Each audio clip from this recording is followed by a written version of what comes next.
তো good morning সবাইকে। যেমন কালকে বলেছিলাম, মার্কেট ডাউনই যাচ্ছে 1 ঘন্টার টাইম ফ্রেমে। তো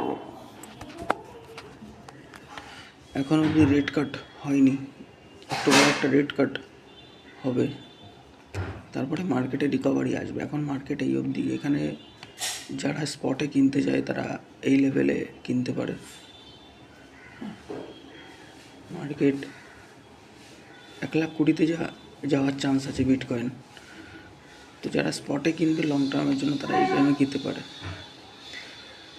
আর ইথেরিয়ামও তাই, ইথেরিয়াম মনে হচ্ছে আরও ডাউন যাবে, 4,200 বা 4,000-এ যেতে পারে। ততক্ষণ অবধি ওয়েট করলে ভালো হয়। একদিনের টাইম ফ্রেমে তো তাই এখনও সেলিং দিয়েছে। যতক্ষণ না রেট কাট হচ্ছে এরপরে মার্কেট রিকভার করবে। ঠিক আছে, এটা মার্কেটের আপডেট। তো এখন যারা স্পটে কিনতে চায় তারা স্পটে কিনতে পারে, তো কোনো অসুবিধা নেই। মার্কেটের পরে রিকভারি করবে মনে হচ্ছে। Thank you.